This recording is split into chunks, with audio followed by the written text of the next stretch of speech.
All right, I got a crazy story. This Baltimore caregiver works for a service called Maryland Child Protective Services. Says that the company put her in the line of fire when they didn't tell her that they assigned a gang member murder suspect to her facility with other children.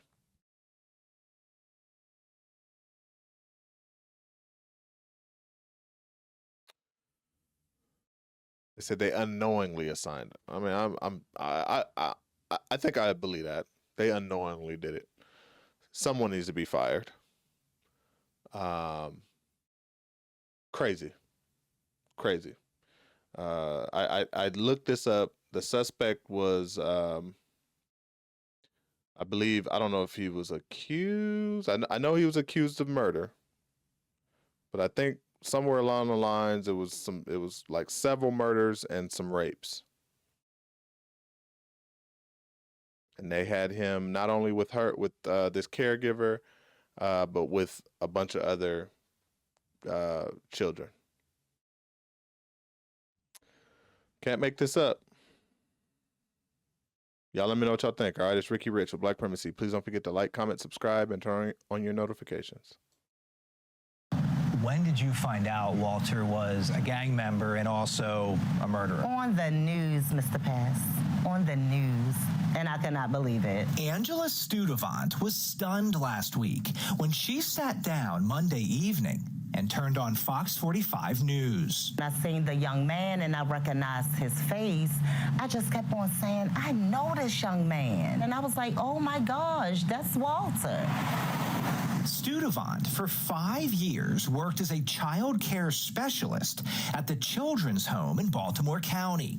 The Children's Home is a foster care group home that, according to its website, provides child, youth, and family services to promote long-term well-being and success. Yes. During her time at the home, Studevant cared for hundreds of children, including Walter Martinez. I think that was awful and despicable.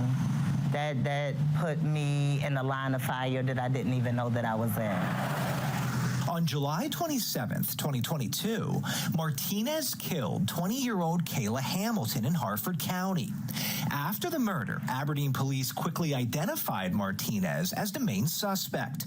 According to charging documents, Martinez was an MS-13 gang member who entered the country illegally as an unaccompanied minor.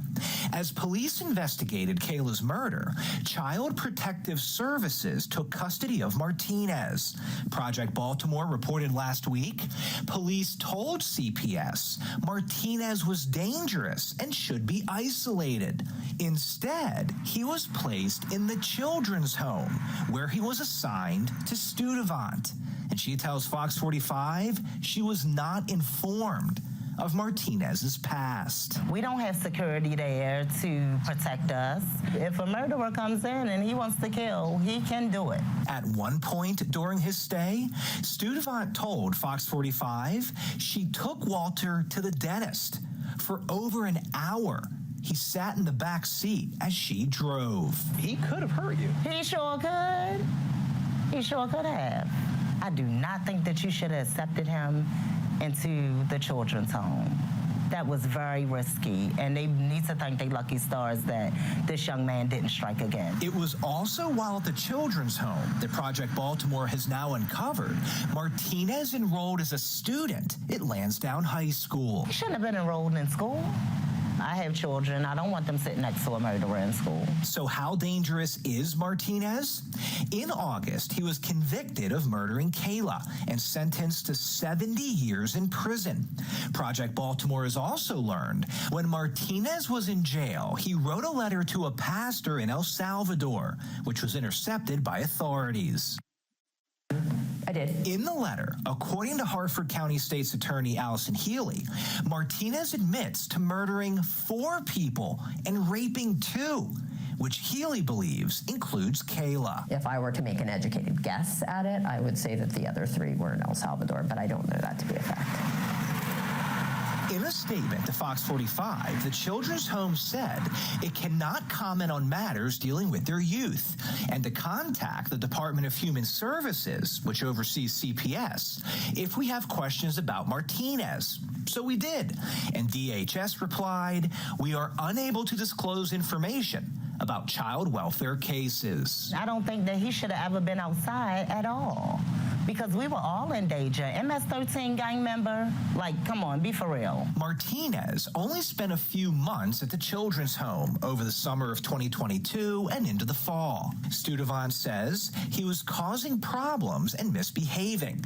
In October 2022, Martinez was sent to a foster home in Harford County, where he enrolled and attended Edgewood High School until he was arrested in January 2023. Do you think that the foster parent would have known of Martinez's past? I would think that they did not know. Because why would you say yes? You're putting all your other kids in jeopardy. That's not fair.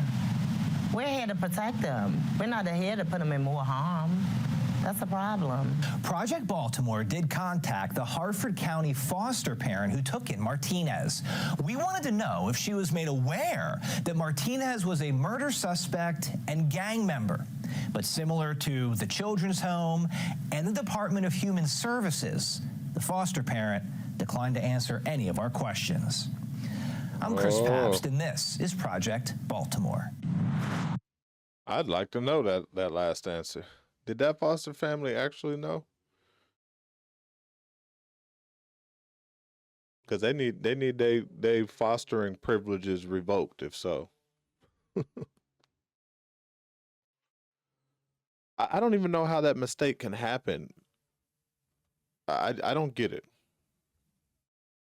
And slightly to the young man's defense, right? Because he's been convicted now.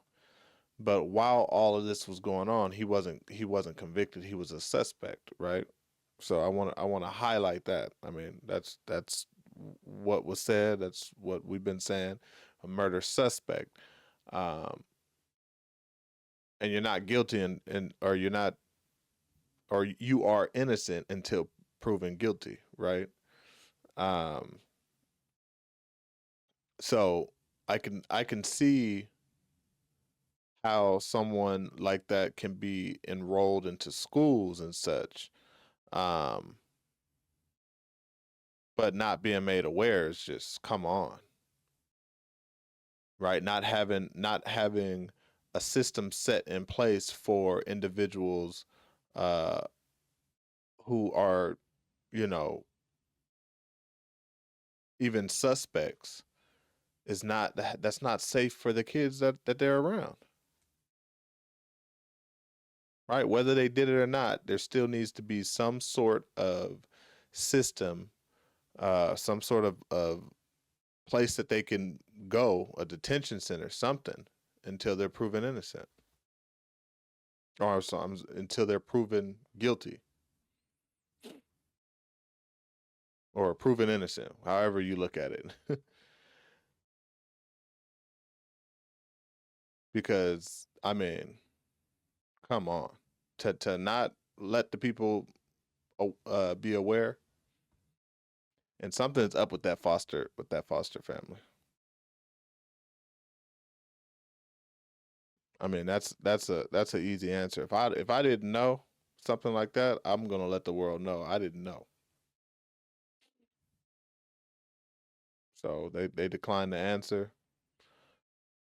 It's a little strange to me, but we don't know. Well, curious what kind of system they got running over there.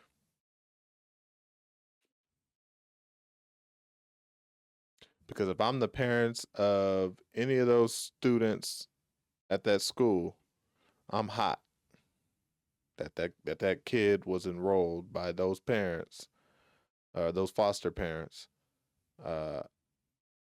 knowing that he was a murder suspect.